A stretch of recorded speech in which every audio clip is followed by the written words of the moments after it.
A inicios del mes de junio, una pareja de influencers estadounidenses anunció que se practicarían un aborto debido a que su hijo había sido diagnosticado con trisomía 21, lo que es una alteración genética que causa una copia extra del cromosoma 21.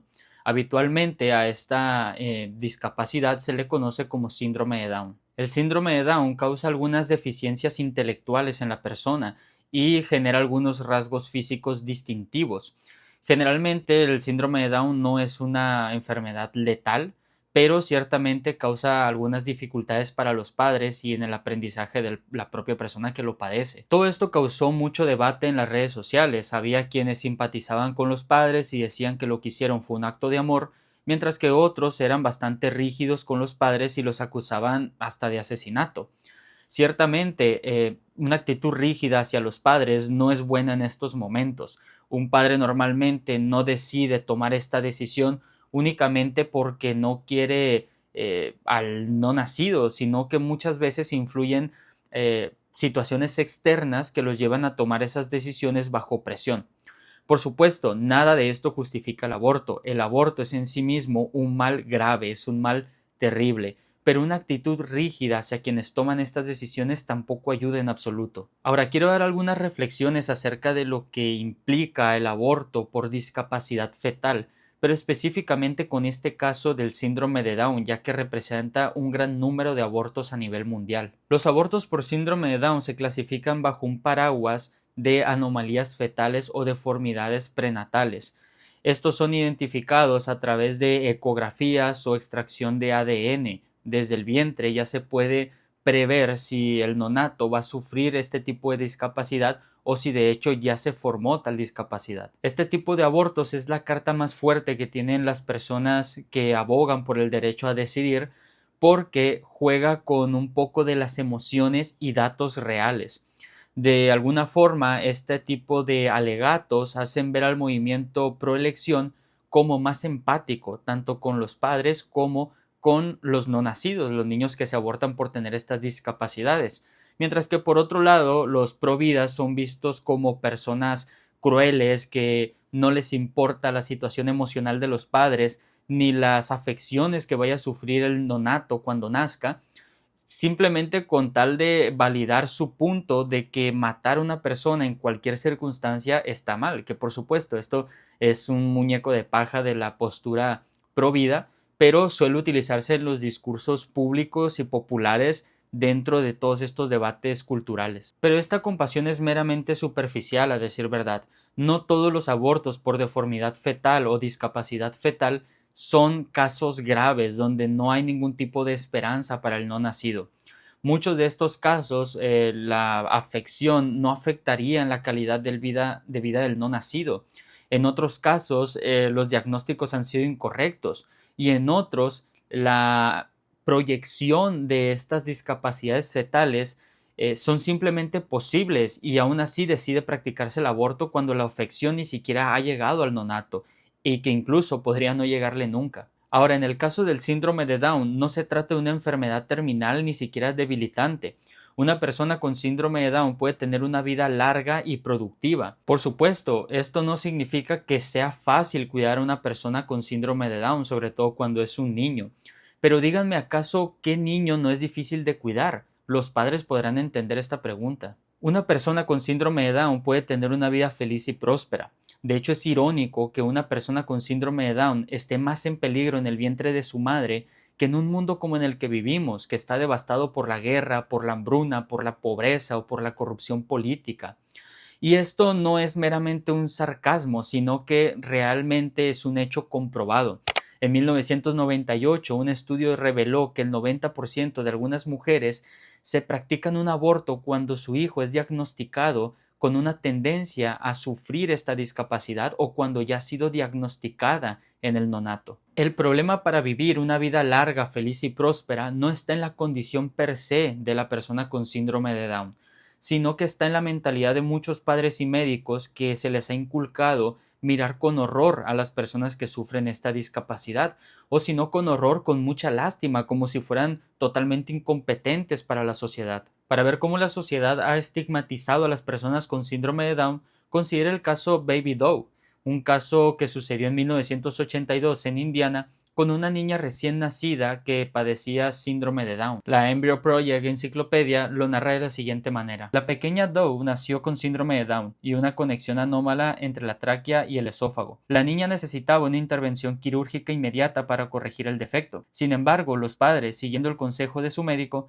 decidieron no someterla a la cirugía ni a tratamiento médico, ya que la niña seguiría padeciendo un déficit cognitivo. Los responsables del hospital solicitaron a los tribunales de menores de Indiana que nombraran a un tutor para determinar si se debía o no realizar la intervención. El tribunal falló finalmente a favor de los padres y defendió su derecho a tomar una decisión médica informada. La niña, conocida para entonces en todo el país como Baby Doe, falleció 5 días después a causa de deshidratación y neumonía. El Tribunal Supremo de Indiana se negó a admitir a trámite el caso. Baby Doe falleció poco después de dicha denegación, lo que impidió presentar un recurso ante el Tribunal Supremo de los Estados Unidos. De hecho, en 1984, la enmienda Baby Doe se añadió a la Ley Federal de Prevención y Tratamiento del Abuso Infantil en los Estados Unidos para que este tipo de cosas dejaran de suceder. Sin embargo, esto nos lleva a una pregunta clave. Si fue un acto sumamente terrible privar a una niña recién nacida de alimentos e hidratación para que muriera naturalmente, y así los padres no tuvieran que cargar con una persona con síndrome de Down en sus vidas, ¿no sería igualmente terrible privar de la vida a un no nacido por la misma condición? ¿Qué es lo que hace realmente diferente un caso del otro? Seguramente alguno dirá que la diferencia es que en el caso de Baby Doe, la pequeña podía sentir dolor, ciertamente debió pasar una agonía terrible, a diferencia del no nacido que hasta ciertas semanas de gestación no puede sentir ningún tipo de dolor. Sin embargo, si el derecho a la vida depende de sentir o no dolor, uno podría decir, y lo tengo que decir de forma gráfica, que los doctores o los padres de Doe simplemente pudieron haber sacado algún arma y dispararle en la cabeza, y así acabar con su vida y que ésta no sufriera en ningún momento la agonía que sufrió posteriormente. Sé que es un ejemplo bastante gráfico, pero creo que es necesario, ya que ilustra a dónde nos llevaría a razonar de la manera que razonan algunos pro elección. Sé que muchos padres que han abortado a sus hijos porque se les diagnosticó síndrome de Down lo hacen con un genuino sentimiento de evitarles cualquier sufrimiento. Sin embargo, creo que el sufrimiento no está en la condición per se, sino en la mentalidad de los propios padres y médicos, de la sociedad, de una pésima atención médica que ciertamente la necesitan estas personas, y una muy nula educación de lo que implica esta discapacidad. La deshumanización de personas con síndrome de Down no es culpa de las personas que lo padecen, sino de una sociedad cada vez más carente de empatía. Considere las palabras de George Will, un padre de un niño con síndrome de Down que habló después del caso de Baby Doe. Jonathan Will, de 10 años, alumno de cuarto grado y fanático de los Orioles y el mejor bateador de béisbol de plástico del sur de Maryland, tiene síndrome de Down. No sufre, como suelen decir los periódicos, de síndrome de Down. No sufre de nada, excepto de ansiedad por el pésimo comienzo de los Orioles. Está muy bien, gracias, pero seguramente tendrá suficientes problemas para relacionarse con la sociedad, obtener derechos, por no hablar de empatía. Puede prescindir de personas como los padres del bebé Doe y de tribunales como el de Indiana que, con sus acciones, afirman que las personas como él son menos que plenamente humanas. A juzgar por las pruebas, los ciudadanos con síndrome de Down tienen poco que aprender sobre lo que significa ser humano de los responsables de la muerte del bebé Doe. Y bueno, estas son palabras bastante duras, pero solamente las pueden entender aquellos que simpatizan con las personas que tienen síndrome de Down, sobre todo si son tan cercanos como Will. Para finalizar, quiero lanzar un planteamiento que alguna vez leí del reconocido filósofo de Baylor, Alexander Prost, y esto tiene que ver con la cuestión del amor incondicional que los padres deberían de sentir por sus hijos. Todo padre diría que siente un amor incondicional hacia su hijo. Sin embargo, los padres que llegan a abortar a sus hijos por sufrir alguna discapacidad fetal realmente jamás podrían decir que aman a sus hijos de manera incondicional. Piénselo por un momento. Imagínense que unos padres tienen un hijo, digamos, con síndrome de Down y deciden abortarlo. Después tienen otro hijo y este hijo nace sin ningún tipo de discapacidad, sale completamente sano. En algún momento ellos le dirán a su hijo que lo aman incondicionalmente, pero esto sería simplemente falso, ya que si este niño hubiera nacido, o más bien, si este niño se le hubiera detectado alguna discapacidad o deformidad fetal en el vientre de su madre, habrían acabado con su vida. Por lo tanto, para que los padres pudieran darle este amor a su hijo, este hijo estuvo condicionado a no nacer con una discapacidad fetal.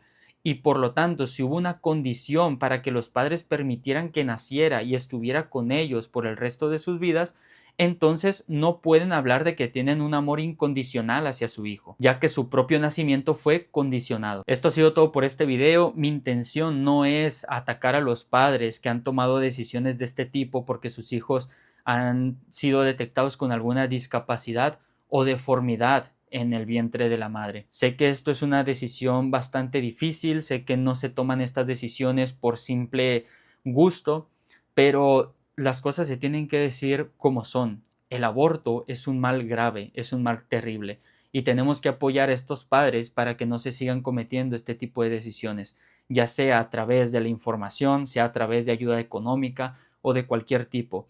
Pero como cristianos tenemos que hacernos presentes no solo en protestar por el derecho a vivir del no nacido, sino también por la dignidad de los padres y para que ellos reciban una buena educación y atención por parte del gobierno y los centros de salud pública.